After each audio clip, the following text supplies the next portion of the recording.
Welcome to Comic Talk, where everyone can come and indulge in all things comic related, whether it be movies, TV shows, cartoons, video games, or just comics themselves. If you love comic books, then show it by hitting that subscribe button to help this precious media that we all love thrive and flourish.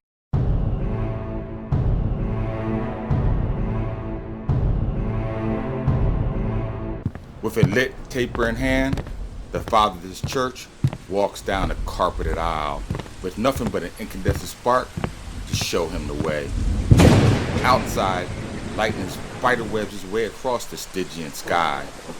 When he finally reaches the altar, an ear-splitting creak is heard at the front egress. Even as night casts a long searchlight within the church, and locked in its frame is the shadow of a wayward traveler. Unsure if this man is one of his parishioners or not, the priest calls out in a troubled voice for exactly who will come calling for him on this terrible stormy night. The man, sodden from head to toe, declares his name to be Johnny Blaze. He was just passing by on his bike, and the storm took him unaware. Within seconds, torrential winds assaulted his cycle, causing him to caroom all over the road. It was only by some ethereal blessing that he was able to see the church's steeple and therefore seek some kind of ephemeral sanctuary from the rain. With a flick of the wrist, the clergyman sparks the taper stick and proceeds to light 5 wicks of the candelabra. And it is there amongst the reflected light of all the church's gold that the priest is able to see the troubled brow of his wayward traveler. With assured feet, the pastor guides Blaze down into the lowest levels of the church and leads him into the confessional booth. There, with only a metal grid between them, the pastor's consonance is obscured. In a soft tone, he encourages Johnny to unload the contents of his guilty conscience. Blaze speaks on never knowing his mother and of the accidental death of his father, the great motorcycle stuntman, a star performer of Crash Simpson's Daredevil Cycle Show. After his father's funeral, the Simpsons unceremoniously adopted Johnny. They took him and raised him as if he was their own. After a few years went by and the vivid memory of his father's accidental death fading, Johnny was finally able to ride again. Until one day, while practicing a rudimentary routine, his bike unexpectedly caught a flame. In a panic, Johnny sped out of the tent and drove head-on into the bole of a mighty oak. The impact from the collision was so great that it tossed his body from the site. Mona Simpson, witnessing the whole event, ran to Blaze's aid, but was caught up in the explosion from the accident. There, lying on her deathbed, she made Johnny swear off riding for good. The perils that it brought were just too great. Refusing to accept the death of his surrogate mother, Blaze drove headfirst into the books of the occult, hoping to find some way to communicate with her, but found the literature on the subject mediocre at best.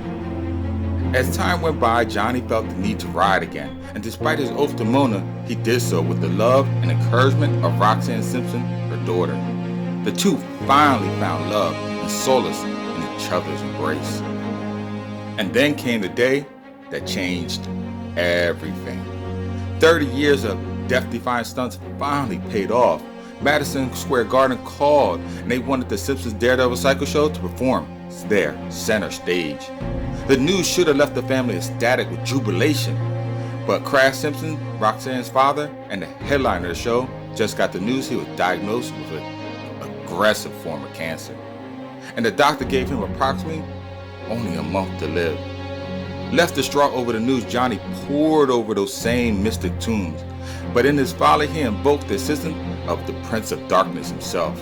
In exchange for healing his surrogate father's health, Blaze pledges his soul to be collected at such a time that his benefactor seemed fit. But it seems the consummated deal was for naught. Only a few weeks later, Crash fell victim to his namesake and perished the way he had lived.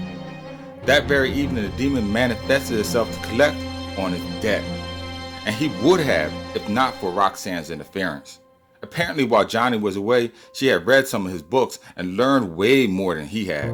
With the utterance of a malediction, she banished the demon back into the realm from which it came. It was not until later that Johnny found out that you can never welch on the debt you owe to the great deceiver. He will always get his due, one way or the other. The initial transformation happened right before his show. His head started to throb, and a feverish sensation took over his body. A spark ignited in his head and then grew into a flame. His flesh melted away, leaving his bones engulfed in fire. As punishment for the forfeit of his debt, Satan bonded an infernal demon to his soul, using Johnny as a medium between both planes. By using his vassal, Ghost Rider can manifest himself onto the material world, but he still has to abide by the equitable laws set by the underworld and those above. For only those that spill the blood of the innocent that he may inflict vengeance upon, which is what led him to this very church on this very night. And this is where I leave you, viewer. For the priest, well, you see, he is not who he seems to be. But if not a servant of God, who is he then? And what heinous crime has he committed to warrant the attention of Ghost Rider, the spirit of vengeance? To find out that answer, well, you are just going to have to read Ghost Rider issue number 68 to find out the conclusion of this harrowing tale. In the meanwhile, please feel free to visit my comic book YouTube channel, Comic Talk, for other videos like this one. Suggest other comic book story arcs you feel deserve the spotlight in the comments below. Tap that bell icon before you go. And oh yes, as always, until next time, keep reading, my friends.